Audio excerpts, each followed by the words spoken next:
Hello there, fellow summoners. Mad Dog HT here, and we are going into a new Alliance War season that had a really rough start. We have this new Conduit tactic that was broken. We have Sick and Tired tactic that counters that. The first three wars ended up being cancelled.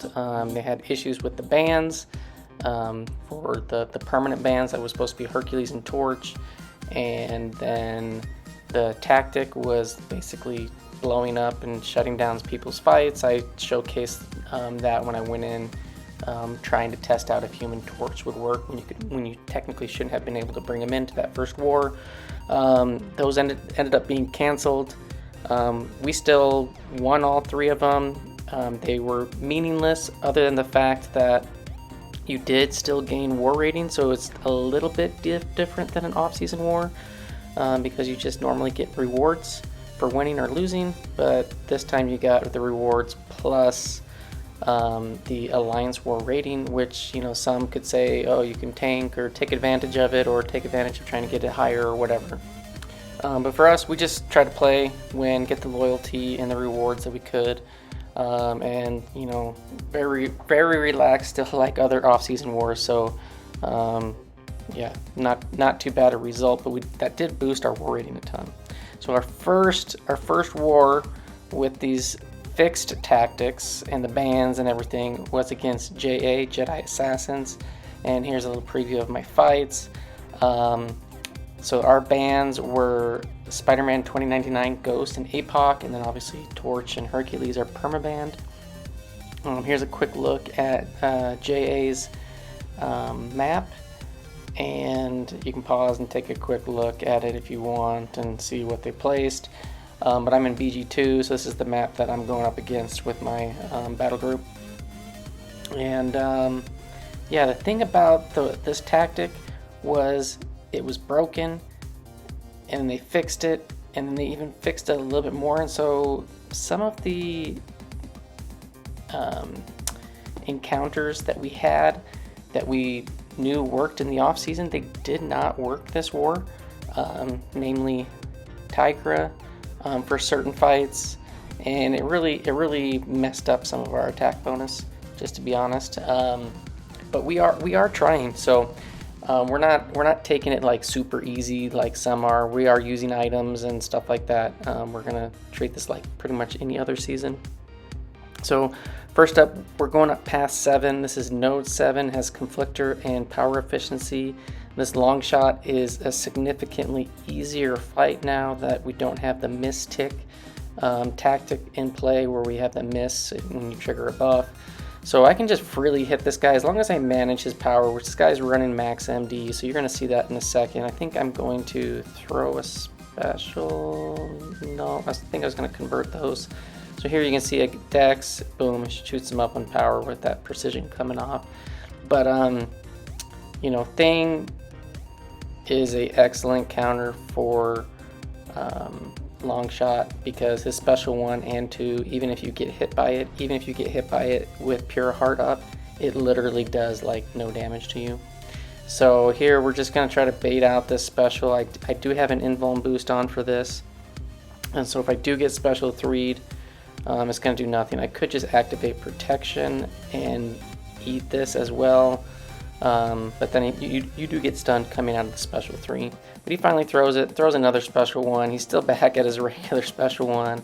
Lots of power on this node, lots and lots of power, but nothing that Thing can't handle. And I think we're just going to get one more parry in here and finish him with a special 3. Yeah, so fairly quick fight. I mean, it's just over a minute.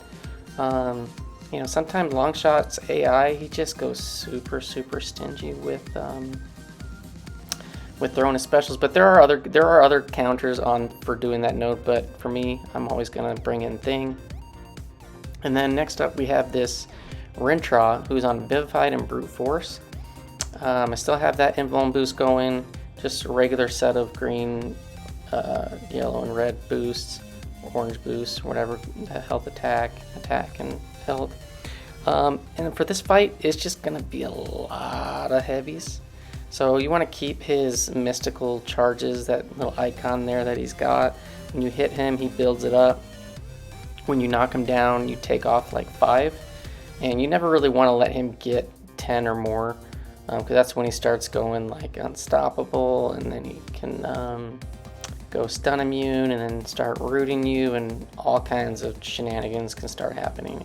So Rintrah does have high energy resistance, but physical resistance is not really a problem. Now thing here, it's a little bit more difficult to build up my Furies unless I really kind of pay more attention to backing off and letting that 20 stack of rock stacks fall off to convert the 5, because if I reparry while that hasn't expired, it just resets, and then I don't actually convert the Furies.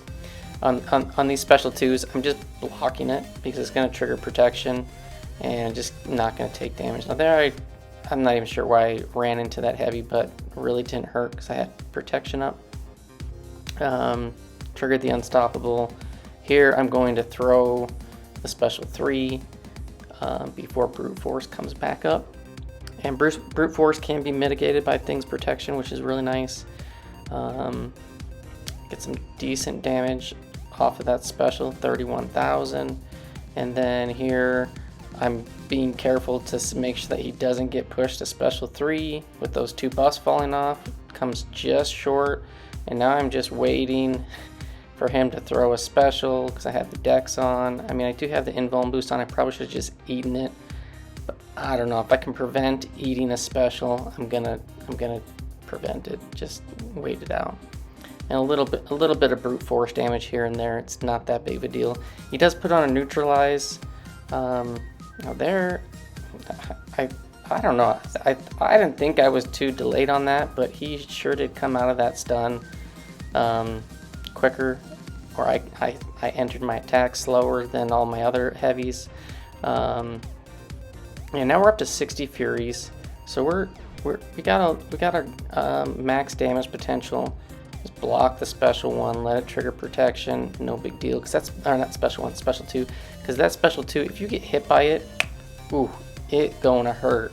That thing can just brutally put out a ton of damage, especially if you got ruptures and the mystical charges that he has up, but which he doesn't have any on this fight. And then I think I'm just gonna go for a special 2 here and get him out, knock him out. So that's a long fight, but thing takes care of it pretty safe and easily.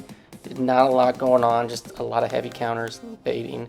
And then here, this is just me showing part of my assignment was to put on a white mags pre-fight for the penny. I also had a white mags pre-fight on that on the Longshot. And then here we're going up the right side. We got a void, rank 4 sig 200 void. We put back on some boost. I had a 20% 6-hour boost running. Put back on a health and attack. I'm going to throw on an invuln boost, and I have a 12% skill boost because mainly I'm going to be using special 1s with Elsa here because I can get the cold snaps going, and the damage is quite good. Now the window of opportunity stun, you have to watch out for that.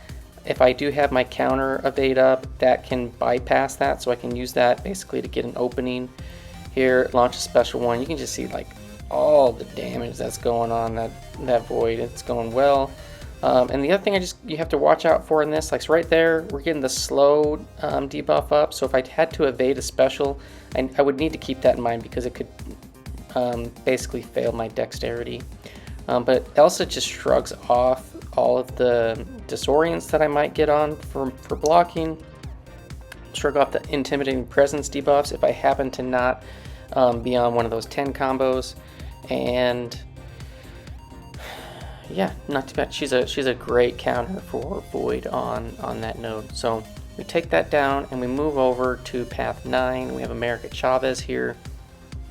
This is stunning reflection, not stunning reflection. One eye open.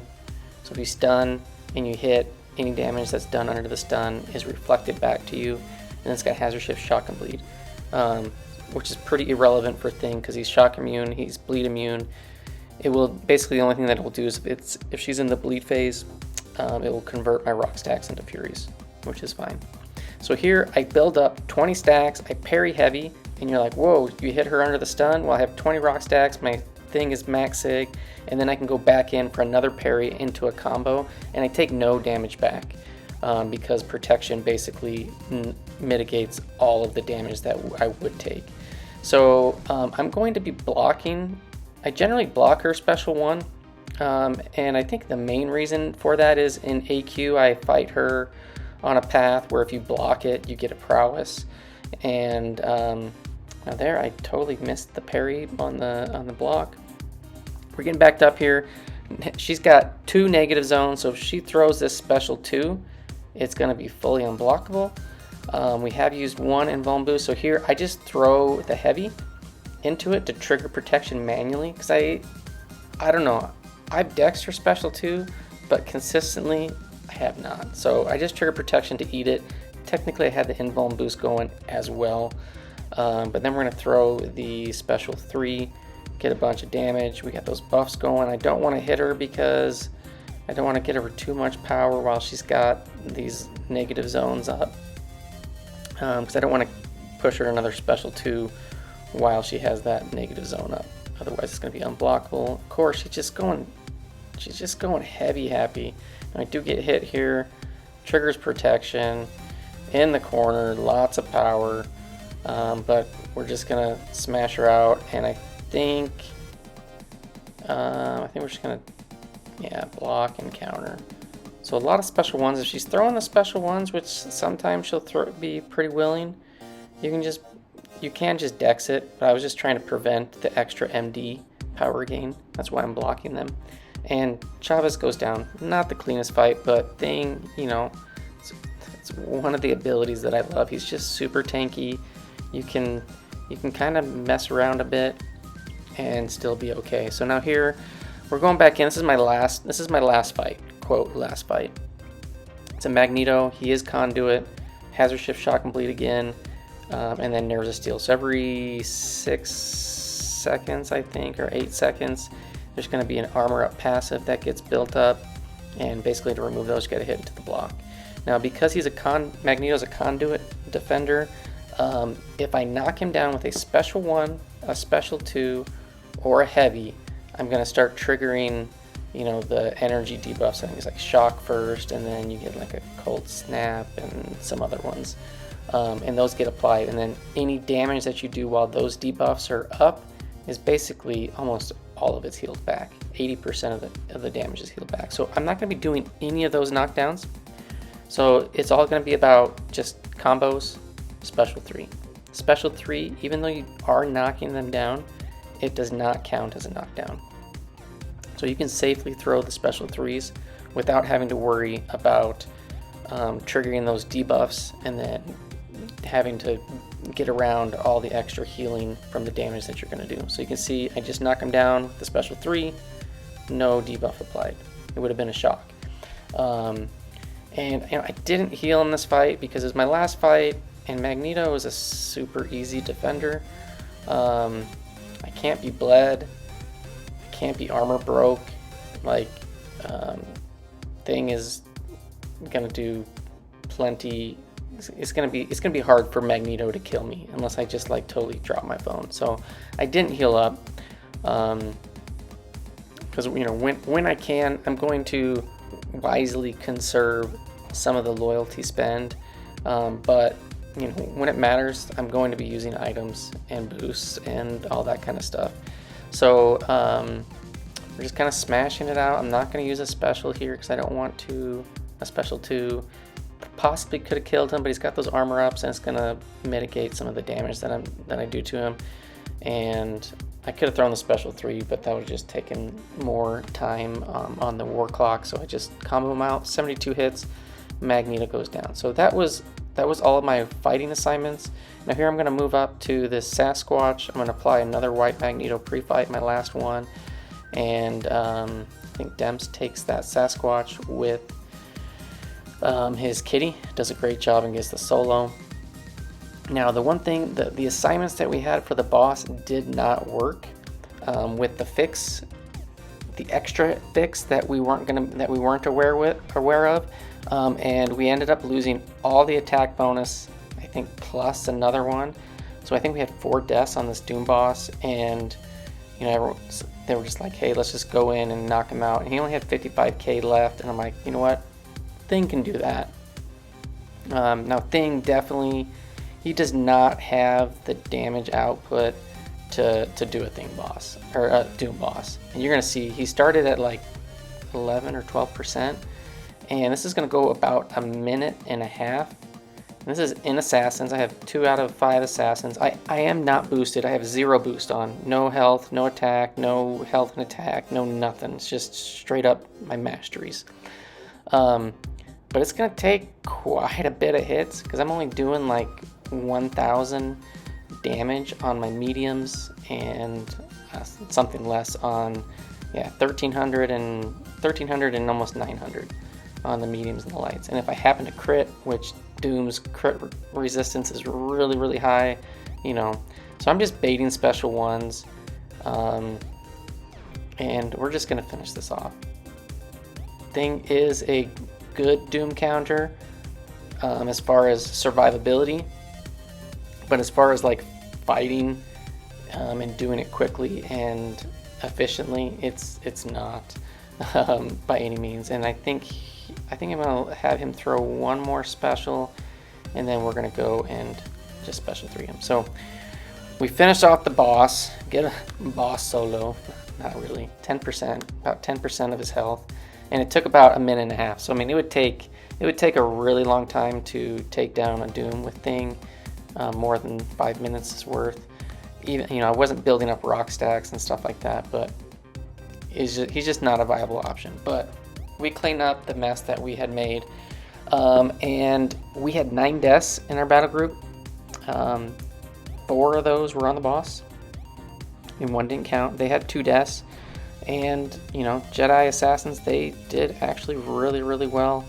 They only died 4 times, and then we had 28 deaths total, and some of those were additional deaths outside of the attack bonuses and stuff, because some of the assignments that were working for us in the off season now don't work. So we lost, but really solid job to JA. As far as my war goes, I had 6 fights, 6 kills, no deaths, and you know, obviously it was 5 full fights and one cleanup fight on that Doom. But I got that's the fights that I got. I'm gonna put that in the stats. And we're 0-1 now in the season. You know, we went 3-0 in that bugged, canceled off season. I'm just making a note of that, because at the end of the season we're only gonna have really 9 wars that count. So it's not a great start for us, but that's right. It's just the first war, and it was bugged based off of what we were experiencing in the off season. Kabam John, I know if you're listening, you're probably not, because not many people watch my war videos, but you know, you said you were in charge of Alliance War. It's really frustrating to just get all of this crap that's just, you know, we had all of off season to test stuff, and then all of a sudden, first war of the season, we get something brand new. Really kind of sucks. But there's my item use, around 47,000 loyalty used for those items. I'm putting an estimated cost because some of that stuff comes from like crystals and stuff like that, so not everything that I have and use is purchased with loyalty. And then here's my collage of my attackers used and defenders defeated. So I've used Thing for 5 fights, Elsa for 1, and a lot of mystics, a lot of mystic champs on there. Yeah, it's a lot of fun. So we're looking forward to the season. How will it pan out? I don't know. We're shooting for a master spot for sure. That's our end goal, and we will use items to do that. I realized that you can have some cheap wars and then go get some stuff in the loyalty store, but to me and to a lot of the guys that we polled within our group, we just didn't think that was fun, and we just want to be competitive, so that's what we're going to do. So you'll be seeing more competitive war videos from me, and hopefully we'll get some boss solos in there, whether it's from me or from my alliance mates to show off, and maybe some other interesting fights that come along the way. But thanks for watching, fellas. Hope you enjoyed, and I will see you in the next one. Peace.